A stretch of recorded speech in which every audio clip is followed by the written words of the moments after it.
together here, right? Got to get some attention from the public. We want to be able to get a job, get off Centrelink. Just don't get hit by a car. It looks bad. All right, let's do this.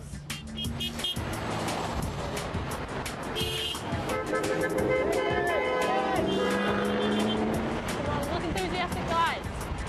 18-year-old Tabitha Booth is the leader of this group, taking the plight of Townsville's young people to one of the busiest roads in town. The level of youth unemployment is ridiculous. We've got to do something about it, and I feel like it's time someone took a stand, and that's what I've done. Thanks. We've got plenty of truckies honking at us. We've got motorbikes honking at us. We've got a bit of negativity as well. People just sticking their middle finger at us like, oh yeah, you really don't need to be doing that. But I don't see you standing here with us, do you?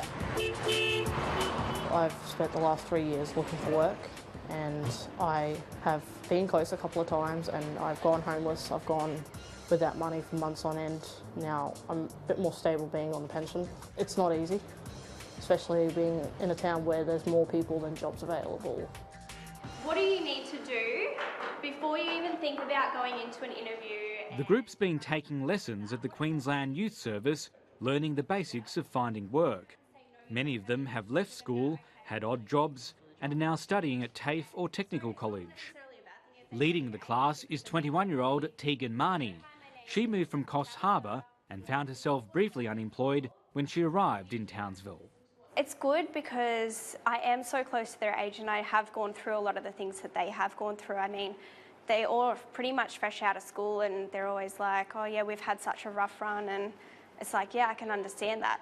We've had people come in that can barely even speak. They're so withdrawn when they first come in here, and they just don't believe in themselves. So we pretty much just reinforce the fact that they are good enough and they do deserve a chance, and that's what I focus on, is trying to build them up again. It's built my confidence up a lot to know that I can do an interview confidently now. I can stand in front of the group and say something. I can run these rallies. Like, I feel like my confidence is boosted a lot just from doing that program. The majority of the people look at these guys like, oh, you just want to sit on your bum all day and bludge pretty much. And that's not the case, because I've had people come in here and they're just like, we just want to work, we just want to be a part of the community, we just want to be given the chance to be considered like a person. Because they don't at the moment, because they are told that they're bludging, that they're worthless, they're not doing anything to contribute when they don't have the opportunity. They've been applying for jobs mainly in retail in the face of continual knockbacks. Like, I'm just sick of constantly printing out resume after resume after resume just to hand them out, just for my resume to possibly get ripped up and thrown in the bin. When we were in town, 19-year-old Bryce Parry had just had a job interview in the disability care sector. He says his lack of a driver's licence was the only setback and something he wants to work on. I'm still doing the best I can. It is kind of hard though, because I spent 4 hours the other night just I applied for like 3 jobs in 4 hours because I just could not find something. Yeah.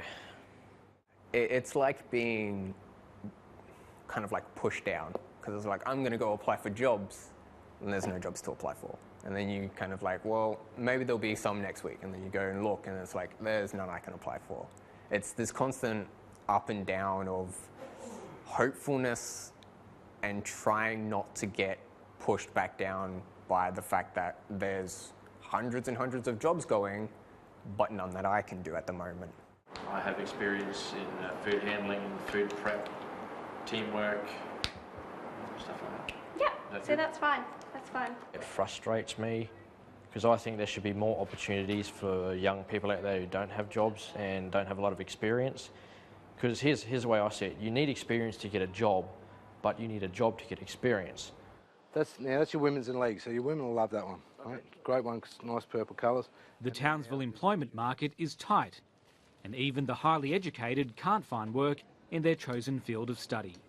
After completing a Masters of Science, 28-year-old Guy McCutcheon found himself working for the dole and having to apply for 20 jobs a month.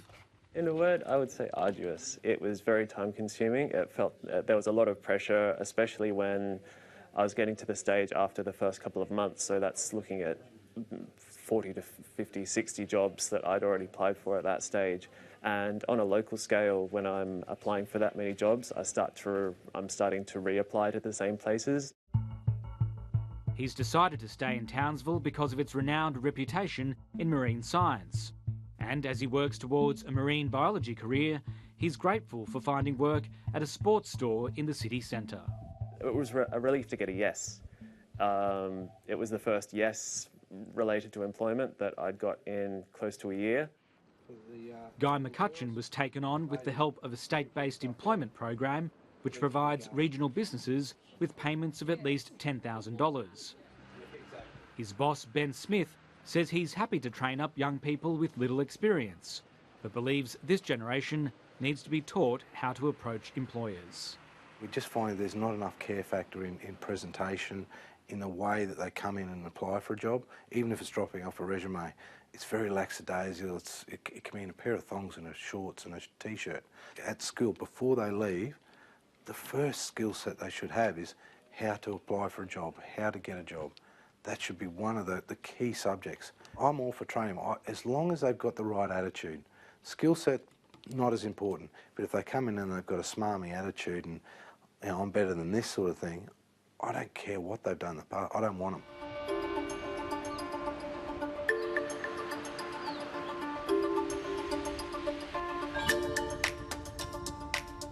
Well, this is the classic picture postcard view of Townsville, but this stunning outlook belies the true economic story. The city's been struggling with the mining downturn and the collapse of Clive Palmer's nickel refinery. And down there, smaller businesses are feeling the flow-on effects. In Townsville CBD, you can find many empty shops, with one report earlier this year estimating about a third of commercial space was vacant. And while Malcolm Turnbull promised $100 million to build a new stadium in Townsville at the election, business leaders say the region needs more economic stimulus.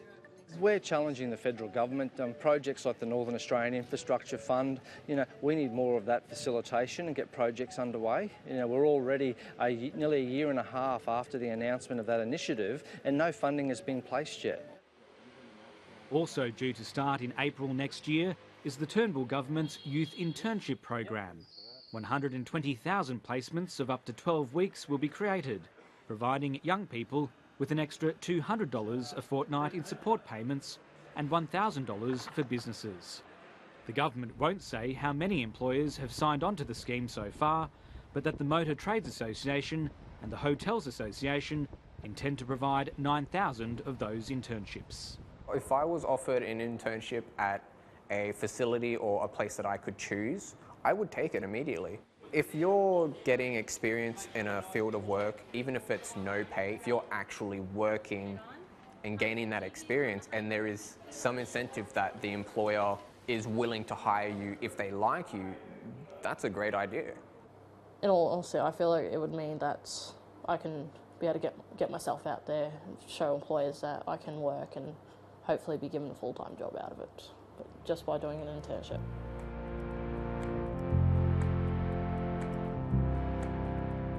For now, these young people will continue their campaign on the streets of Townsville, in between writing job applications and dreaming of brighter prospects. I would love to finish my TAFE course and be fully certified as a kitchen hand, and hopefully down the track find an apprenticeship for a Cert 3 commercial cookery. I'd love to be a chef. It would mean the world. If I got a job, I mean, because I live with Mum at the moment and she's struggling because she's an aged care nurse, and like just the pure fact of being able to help her pay bills and to be able to actually have money, like it's huge.